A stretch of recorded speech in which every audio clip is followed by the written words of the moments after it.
Last time we looked at how to chop up the JK audio files and imported samples in order to create your own parts in the arrangement. This time, we're going to look at how to make your own beats and melodies in Live. Let's check it out. Until now then, we've just been looking at audio tracks. But now we're going to play with MIDI ones. There's one MIDI track already in the session here, and it's called Drum Kit. And it's a live drum rack preloaded with drum samples, which I can play with MIDI notes. These can be played using a MIDI keyboard if you have one, but if not, they can also be played with your computer keyboard, because of this switch at the top being active. So now, all I have to do is make sure the MIDI track is record armed using the switch here. And then, if I hit the keys in the middle row of the keyboard, you can see we get these little squares lighting up here. But the only key that makes any sound right now is the A key. This is because my computer keyboard is triggering notes that are too high for the samples here. So if I bring the octave down with the Y key here, which is the Z key on most keyboards, you can see a different square lighting up and hear a different sample too. And to transpose the keyboard back up, I use the X key. But I'll go back down to the lowest octave again. And now, when I press adjacent keys, you can see they play each of the samples on display in the rack here.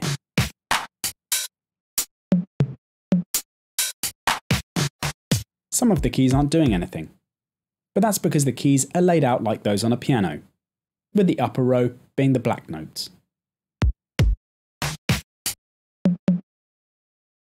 So how can I turn this into a beat now? Well, first up, as I'm starting with the original set file again, I'm going to save as once more so I can make it my own and not lose the original set. And now there's a part of the strings here that I like at the start of the middle 8. So I'll use the pointer placing and split commands to chop it out. Then I'll loop the selection with the Command L keyboard shortcut. And now, as Bob Ross often said, I'm going to go a little crazy here and do some pretty severe editing of the track. So I'll lose the rest of the strings audio. And now I'll delete all of the other tracks in the set, apart from the vocal ones. But maybe I'll move them down to the bottom and turn them off for now. So here's our string loop.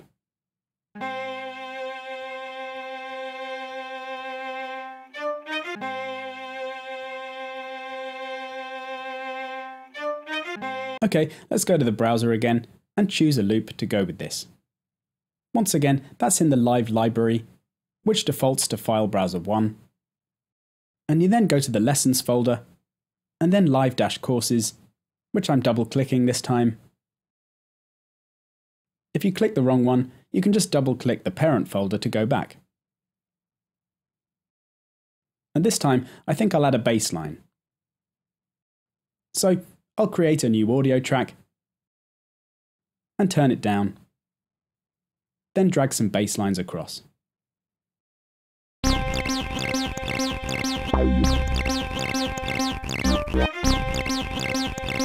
Most of these are quite heavy, and I'm wanting to make more of a trip-hop style tune, so I want something a bit less full-on.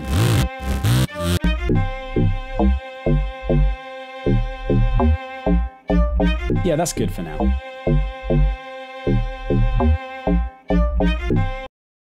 So now, let's make a beat to go with it. I'm going to switch to session view for this, as it's an easier way of doing it for now, and something new for you to see.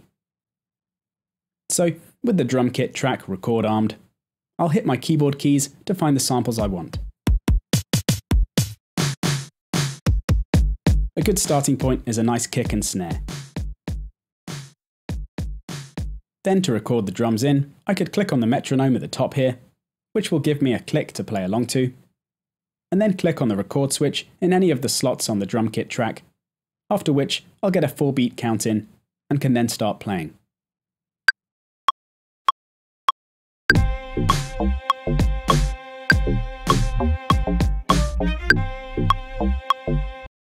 What this has done now is create a MIDI clip, which is like the audio clips we've been editing up to now, but is MIDI notes instead. If I click on that clip, you'll hear it replays.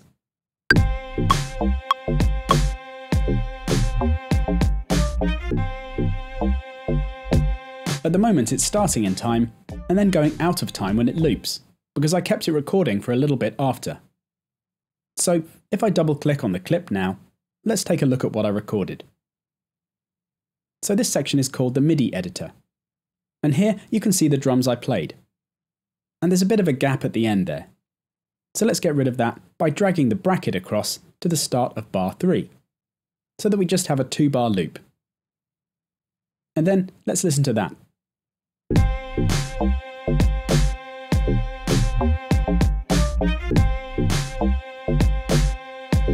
All good. So to tidy the timing of these notes up now, I can click on them and then drag them exactly to the grid positions. If I want to make the timing precise, that is. And I can also draw in events by double-clicking on steps. And moving them to different drums if I want. And all the same trimming and copying and pasting as we saw in the last lesson applies here too.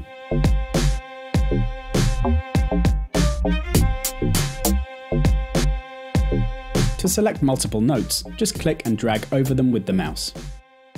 And then to copy them, you can either hold down Alt and drag them like we did before, or you can use the duplicate command in the edit menu.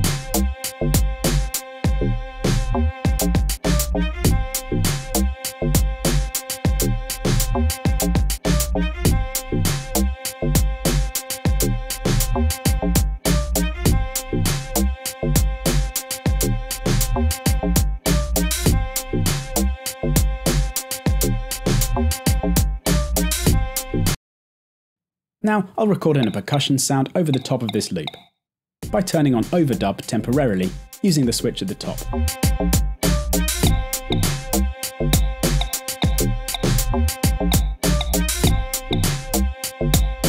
And I think I'll keep the timing loose on that one. So now what I can do is to drag that drum loop into my arrangement, which is done really simply just by dragging it over to the arrangement view switch, and then onto the drum kit track. You can see it's grayed out right now, but that's because the track's actually still playing from the clip in session view, even though I've copied the clip to the arrangement. To demonstrate that to you, I can go back and delete it from session view. And now, to listen to the drum kit clip that's playing here, I just hit the back to arrangement switch at the top.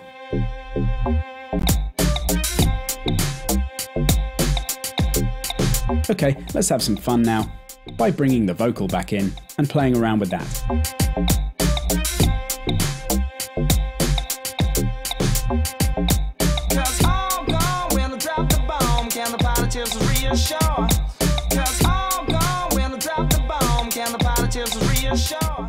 And all I'm going to do now is to select all these clips by clicking on the top of the clip in one corner, and then holding down Shift and clicking on the top of the clip in the other corner, and then hit duplicate a load of times to paste the whole section multiple times in my arrangement.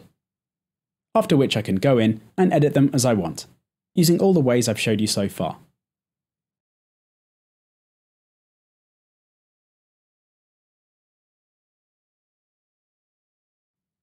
We can even go in and edit the drum break I made in arrangement view by double-clicking a clip to open the MIDI editor, and then making changes to the notes in that clip if I want to. Then to play my arrangement, I just make sure loop is off at the top, and then place the song position pointer at the start and hit play.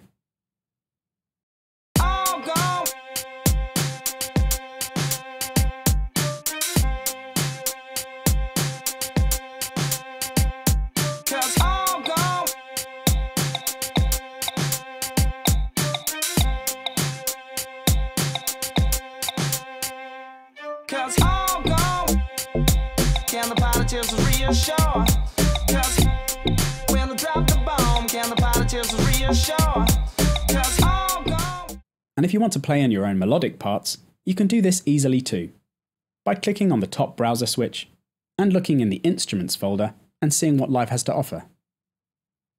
There are various synthesizers and samplers in here. For example, let's look at Simpler here, which is the most basic sampler, and then go into the Piano and Keys folder, and create a track for the acoustic piano in that, which we can do by double-clicking it or dragging it into a space in the set, like it says.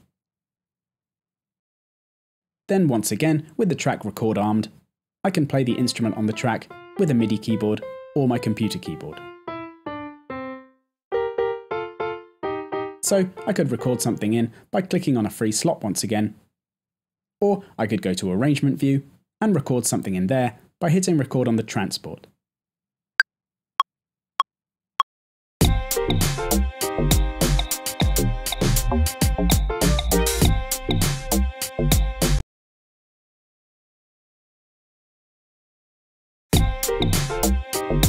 And I can change the instrument on the track by making sure the track is selected and then double-clicking on a different one in the browser.